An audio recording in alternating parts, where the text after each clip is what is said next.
Students, इसके पहले के लेक्चर में हमने पढ़ा था कि किस तरह से भारत के राष्ट्रीय आंदोलन को 3 कालों में विभक्त करके अध्ययन किया जाता है। पहला काल उदारवादी राष्ट्रवाद, जिसे हम पढ़ चुके हैं। दूसरा काल, जिसे हम आज पढ़ेंगे, उग्रवादी राष्ट्रवाद का काल। और तीसरा राष्ट्रीय आंदोलन का गांधीवादी युग, जिसे हम आगे के लेक्चर्स में पढ़ेंगे। तो आज हम स्टूडेंट्स डिस्कस करेंगे उग्रवादी राष्ट्रवाद। उग्र राष्ट्रवादी आंदोलन का विकास, जो कि 1906 से 1919 के मध्य माना जाता है। इससे पूर्व में हमने पढ़ा था कि 1885 से 1905 का जो पीरियड है वह उदारवादी राष्ट्रवाद का है, जिनका लक्ष्य भारतीय प्रशासनिक व्यवस्था में क्रमिक सुधार करना था और इस लक्ष्य को प्राप्त करने हेतु वे संवैधानिक साधनों के प्रयोग में विश्वास करते थे। लेकिन कई ऐसी घटनाएं घटित हुई जिससे कि संतोषजनक परिणाम नहीं मिले और ऐसी शक्तियां उत्पन्न हुई जिन्होंने भारतीय राष्ट्र की अपेक्षाकृत युवा वर्ग को पूर्ण स्वतंत्रता की मांग करने के लिए प्रेरित किया। और ऐसा अनुभव किया जाने लगा कि संवैधानिक साधनों में विश्वास या प्रार्थना पत्र या निवेदन करना, इन सब प्रैक्टिसेस को छोड़ना होगा। पूर्ण स्वतंत्रता की मांग और उसकी प्राप्ति हेतु जन आंदोलन के मार्ग को अपनाने वाली धारा को ही उग्र राष्ट्रीयता के नाम से जाना जाता है। उग्र, जैसा कि नाम से ही स्पष्ट है, उदार में क्या था? लिबरल, है ना। लिबरल रहकर वो बात करते थे। लिबरल, उन्हें विश्वास था कि ब्रिटिश शासन न्यायप्रिय है और यदि हम अपनी मांगों को प्रार्थना के साथ, निवेदन के साथ, अनुनय के साथ रखेंगे तो हमारी मांगी पूरी हो जाएगी। तो कुछ लिबरल पॉलिसीज थी। कॉन्स्टिट्यूशनल मीन्स में उनका बिलीफ था, जो मॉडरेट जो नेशनलिस्ट थे उनका। लेकिन जो एक्सट्रीमिस्ट नेशनलिज्म है ना, उग्र जैसा कि नाम से स्पष्ट है, इनका विश्वास क्रांति में था। और जो उदार राष्ट्रवादी थे वो कहते थे कि भाई क्रांति नहीं, हमें धीरे धीरे क्रमिक सुधारों के माध्यम से स्वतंत्रता मिल जाएगी। लेकिन उग्र जो राष्ट्रीयता है वह जन आंदोलन के मार्ग को अपनाने की समर्थक है। तो जो ये उग्र राष्ट्रीयता का काल है, यह अचानक उत्पन्न नहीं हुआ। इसके बैकग्राउंड में ऐसी परिस्थितियां उत्पन्न होती जा रही थी और कई ऐसी घटनाएं घटी जिन्होंने उग्र राष्ट्रीयता को जन्म दिया। अब हम देखेंगे कौन कौन से कारण थे जिन्होंने उग्र राष्ट्रीयता को जन्म दिया। तो पहला उसमें है 1892 के सुधार कानून की अपर्याप्तता। आप लोग नोट भी कर सकते हैं और वैसे ये पॉइंट्स आपको बच्चों ई कंटेंट के रूप में भी उपलब्ध करवा दिए जाएंगे। तो संवैधानिक सुधार की दिशा में राष्ट्रीय कांग्रेस के 7 वर्षों के प्रयत्नों का परिणाम 1892 का भारतीय परिषद अधिनियम था। लेकिन इस अधिनियम में कई कमियां थी जिससे यह सामान्य भारतीयों को संतुष्ट नहीं कर सका। जैसे कि अधिनियम में निर्वाचन की व्यवस्था को बहुत घुमा फिरा कर रखा, गैर सरकारी सदस्यों की संख्या कम थी और परिषदों के कार्य तथा अधिकार बहुत सीमित थे। तो इन कमियों के कारण इस आशा को समाप्त कर दिया गया कि संवैधानिक पद्धति के आधार पर कुछ प्राप्त किया जा सकता है। और कांग्रेस के अंदर और बाहर ऐसे वर्ग का जन्म हुआ जो प्रार्थना के स्थान पर, क्रमिक सुधारों के स्थान पर आंदोलन के मार्ग को अपनाने पर बल देने लगे। दूसरा जो उग्र राष्ट्रीयता के उदय का कारण है वह है धार्मिक पुनरुत्थानवाद और सांस्कृतिक नवजागरण। कांग्रेस के जो प्रारंभिक नेता थे वो पाश्चात्य शिक्षा से प्रभावित थे और उसे ब्रिटिश शासन को भारत के हित में मानते थे। लेकिन धीरे धीरे क्या हुआ, एक ऐसा वर्ग उत्पन्न हुआ जो भारतीय धर्म, सभ्यता और संस्कृति के गौरव के प्रति समर्पित था और वो चाहते थे कि विदेशी शासन समाप्त हो। स्वामी विवेकानंद का जो 1893 का शिकागो का सर्वधर्म सम्मेलन है, उसमें हिंदू धर्म को जिस तरह से महिमा मंडित किया गया, जय जयकार की गई, जिस तरह से विजय दुंदुभी बजाई गई जिसकी, या यूं कहें कि अरविंद घोष तथा तिलक आदि उग्र राष्ट्रवादी नेता धार्मिक पुनरुत्थान के ही परिणाम थे। घोष ने तो कहा भी था कि स्वाधीनता हमारा लक्ष्य है और हिंदुत्व ही हमारी यह आकांक्षा पूरी कर सकता है। और इन्हीं सबसे प्रोत्साहित होकर, प्रभावित होने के कारण ही तिलक ने भारत की स्वाधीनता के लिए हिंदू उत्सव, हिंदू संगठनों पर बल दिया। तो ये जो उग्र राष्ट्रवादी नेता थे, ये भारत की स्वतंत्रता की प्राप्ति को अपना पहला धार्मिक कर्तव्य समझते थे। तीसरा कारण बच्चों आप जो हम पढ़ेंगे वह है प्राकृतिक प्रकोप। 19th जो सेंचुरी थी उसके उत्तरार्ध में भारत को नेचुरल क्राइसिस को फेस करना पड़ा। जैसे 1876 से 1900 तक के जो 25 साल थे उनमें देश में कई बार अकाल पड़ा, और भीषण अकाल जो था 96-97 का, उसका प्रभाव लगभग 7 करोड़ आबादी पर पड़ा। और इस अकाल के समय में शासन ने जो काम किए वो बहुत धीमी गति से थे और असंतोषजनक थे। शासन का जो रुख था जनता के प्रति वह भी अच्छा नहीं था। मतलब कहाँ तो जनता भूखों मर रही थी, लेकिन शासन ने रानी विक्टोरिया का जयंती उत्सव मनाने के लिए दिल्ली में शानदार दरबार का आयोजन किया। तो अकाल भी चल रहा था और प्लेग भी फैला बम्बई प्रांत के दक्षिणी भाग में। तो जितनी सरकार ने निष्क्रियता दिखाई अकाल का सामना करने में, उतनी ही जो जनता के प्रति उन्होंने असंतोषजनक रुख अपनाया, वह प्लेग के समय भी यही स्थिति थी। तो कुछ इस तरह की घटनाएं घटी जिससे कि जनता में इतना विद्रोह फैला कि वे बिल्कुल असंतुष्ट होती जा रही थी शासन के प्रति। नेक्स्ट पॉइंट है आर्थिक असंतोष। सरकार ने निरंतर भारत विरोधी नीति अपनाई। शासन के द्वारा 1894 में विदेशी माल पर आयात कर समाप्त कर दिया गया। देशी सामान जो था वो इतना महंगा हो गया और विदेशी सामान सस्ते दामों पर बिकने लग गया। तो सरकार की इस नीति के कारण ही देश में स्वदेशी आंदोलन चला। साथ साथ क्या हो रहा था, शिक्षित भारतीयों की संख्या में तेजी से वृद्धि हो रही थी, लेकिन उन शिक्षित भारतीयों को अपनी योग्यता के अनुरूप शासन द्वारा पद प्रदान नहीं किए जा रहे थे, जिससे उनमें असंतोष की भावनाएं प्रबल होती जा रही थी। नेक्स्ट पॉइंट जो था उग्र राष्ट्रीयता का, वह अंग्रेजों का भेदभावपूर्ण अहंकार युक्त व्यवहार। जो अंग्रेज थे वे भारतीयों के प्रति अपमानजनक व्यवहार कर रहे थे। कई बार ब्रिटिश सैनिकों ने भारतीयों के साथ बहुत ही गंदे तरीके से मारपीट की, और अंग्रेज अधिकारी तो दंड से बच जाते थे, जबकि जो हिंदू जो सैनिक थे उन्हें ज़्यादा दंड दिया जाता था।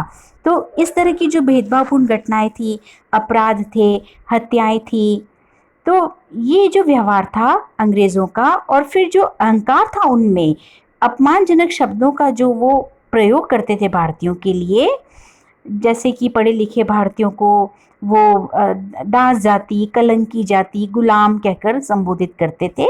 तो इस अपमान से भारतीयों के मन को गहरी ठेस पहुंची। अगला पॉइंट है विदेशों में भारतीयों के साथ जो दुर्व्यवहार होता था वह भी असंतोष का एक महत्वपूर्ण कारण है। ब्रिटिश उपनिवेश विशेषकर नेपाल और दक्षिण अफ्रीका में भारतीयों के साथ बहुत ही दुर्व्यवहार किया जाता था।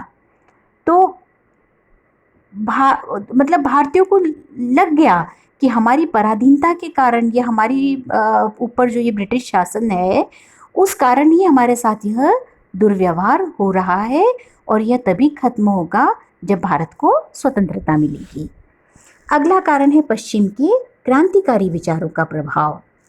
जब भारतीयों ने पाश्चात्य शिक्षा के माध्यम से मैजिनी, बर्क, गैरिबाल्डी और वॉशिंगटन की स्वतंत्रता के लिए प्रेरित करने वाले भाषण पढ़े, अमेरिका का स्वतंत्रता युद्ध, आयरलैंड का संघर्ष, इंग्लैंड के गौरवपूर्ण क्रांति का इतिहास पढ़ा, तो वे स्वतंत्रता की ओर बढ़े और उग्र राष्ट्रीयता का मार्ग अपनाया। नेक्स्ट पॉइंट है भारत के बाहर होने वाले विशेष परिवर्तन। 19वीं सदी तक पूर्व में यह धारणा प्रचलित थी कि पश्चिम के किसी संघर्ष में सफलता प्राप्त नहीं की जा सकती, लेकिन 1896 में अफ्रीका के एक छोटे से देश एबिसिनिया द्वारा यूरोप के विशाल देश इटली और 1904-5 में जापान के द्वारा रूस को पराजित कर दिया गया। ये घटनाएं असंभव समझी जाती थी, लेकिन भारतीयों ने इस घटनाओं से यह विचार उत्पन्न किया कि ब्रिटेन के विरुद्ध अगर संघर्ष किया जाए तो सफलता प्राप्त की जा सकती है। ऐसी परिस्थितियों में जो अगला कारण था वह लाल, बाल और पाल। आपने नाम सुना होगा, लाला लाजपत राय, बाल गंगाधर तिलक और विपिन चंद्र पाल का नेतृत्व। ये नेता अटूट देशभक्त थे और ब्रिटिश शासन के कट्टर शत्रु थे।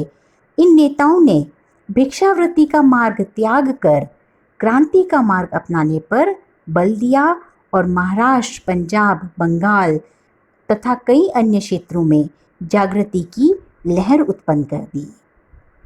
नेक्स्ट पॉइंट है लॉर्ड कर्जन का प्रतिक्रियावादी शासन। लॉर्ड कर्जन का जो प्रतिक्रियावादी शासन था उसमें हम देखते हैं कि 1891 में कलकत्ता कॉरपोरेशन अधिनियम पास कर कॉरपोरेशन में भारतीयों की संख्या घटाकर आधी कर दी।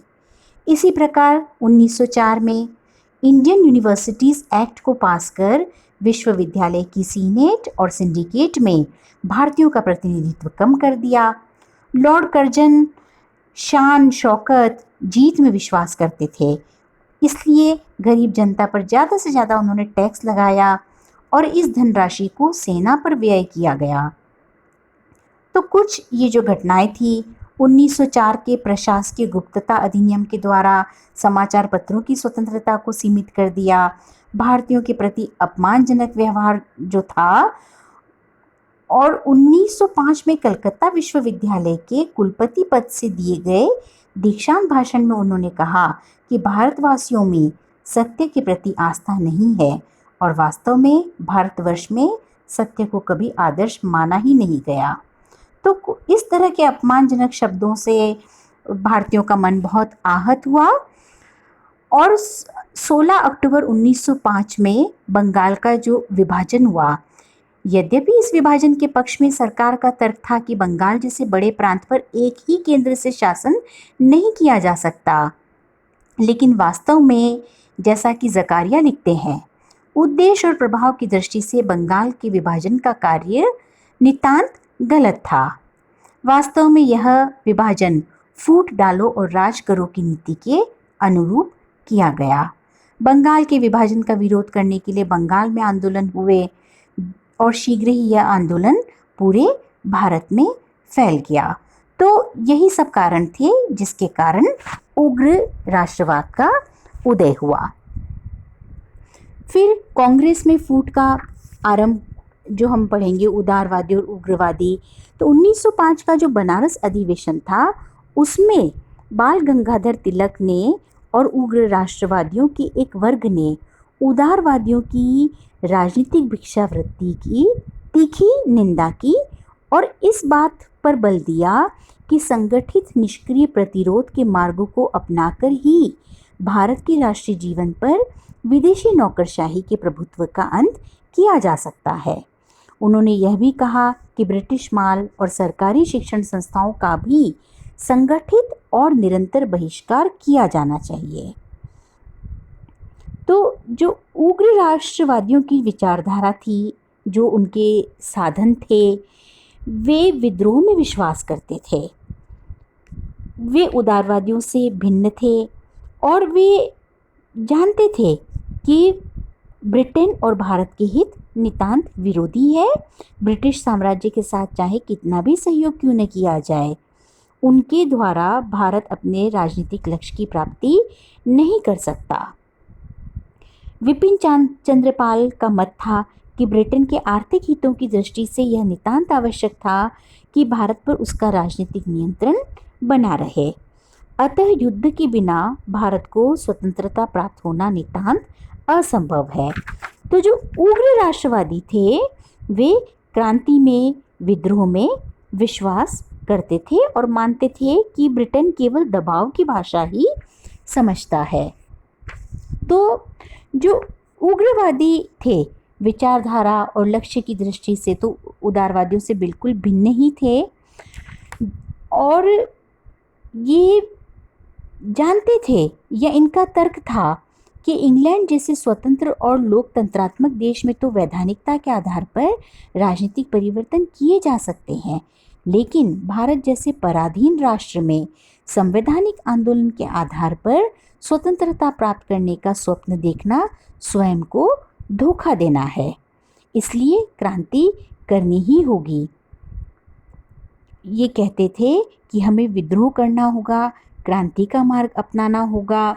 मतलब केवल प्रार्थना से, ये भिक्षावृत्ति से काम नहीं चलेगा। जैसा मैंने पहले बताया था आपको कि उदारवादियों के साधनों को इन्होंने राजनीतिक भिक्षावृत्ति का नाम दिया।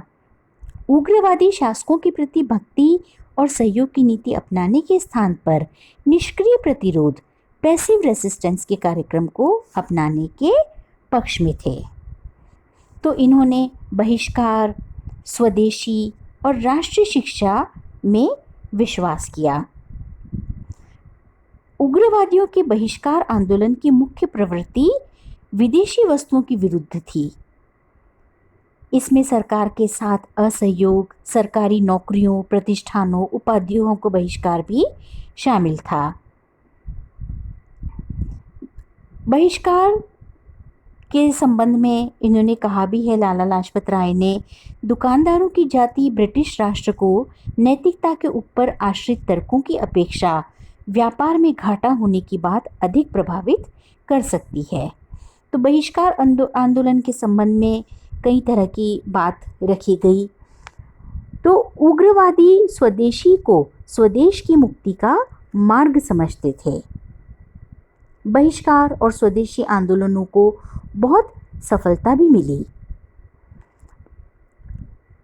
उग्रवादियों ने भारतीयों को सांस्कृतिक दृष्टि से गुलाम बनाने वाली पाश्चात्य शिक्षा का विरोध कर राष्ट्रीय शिक्षा प्रणाली का समर्थन किया था और इसी उद्देश्य से लोकमान्य तिलक ने दक्षिण शिक्षा समाज की स्थापना की।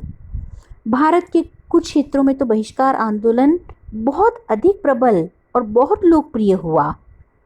बहिष्कार आंदोलन ने भारतीय उद्योग, विशेषकर वस्त्र उद्योग को अपूर्व बल प्रदान किया और कपड़ा बुनकर उद्योग की सहायता देने के लिए एक राष्ट्रीय कोष जमा किया, जिसमें सुरेंद्रनाथ बनर्जी को एक ही सार्वजनिक सभा में 70,000 रुपये एकत्रित करने में सफलता मिली।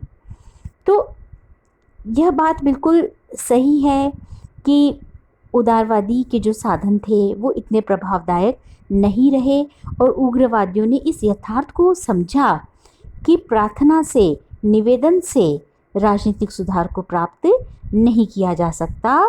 स्वाधीनता के लक्ष्य को प्राप्त करने के लिए प्रभावशाली या ठोस कार्यक्रम अपनाना ज़रूरी है। और उनके द्वारा जो बहिष्कार स्वदेशी आंदोलन अपनाया गया, उसने जनता में नई चेतना, नई जागृति उत्पन्न करी। यह एक तरह से जनवादी आंदोलन था, जहां राष्ट्रीयता उच्च शिक्षा प्राप्त संपन्न वर्ग की ही संपत्ति थी। वहीं उग्रवादियों ने जो मार्ग अपनाया, उससे राष्ट्रीय आंदोलन का कार्यक्षेत्र व्यापक हुआ। उग्रवादियों का लक्ष्य न केवल राजनीतिक स्वतंत्रता को प्राप्त करना था, बल्कि भारतीय नवयुवकों के लिए सांस्कृतिक स्वतंत्रता को भी प्राप्त करना था। उग्रवादियों का जो कार्य थे वो अत्यंत दूरदर्शितापूर्ण थे और इसी के प्रभाव का कारण है कि ब्रिटिश सरकार ने राष्ट्रीय आंदोलन की बागडोर उग्रवादियों के हाथ में आ जाने से रोकने के लिए ही 1909 में मार्ली मिंटो सुधार पारित किया। तो जो उग्रवादी आंदोलन था उसके महत्वपूर्ण नेता लाल, बाल और पाल के नाम से उन्हें जाना जाता है। ये प्रत्येक त्याग और कष्ट के लिए तत्पर थे, अटूट देशभक्त थे। कई बार इन्हें गिरफ्तार किया गया, इनके विरुद्ध कई बार कार्यवाही की गई, लेकिन उग्रवादियों ने अब तक के वैधानिक आंदोलन को वास्तविक राष्ट्रीय आंदोलन और जन आंदोलन की दिशा प्रदान की।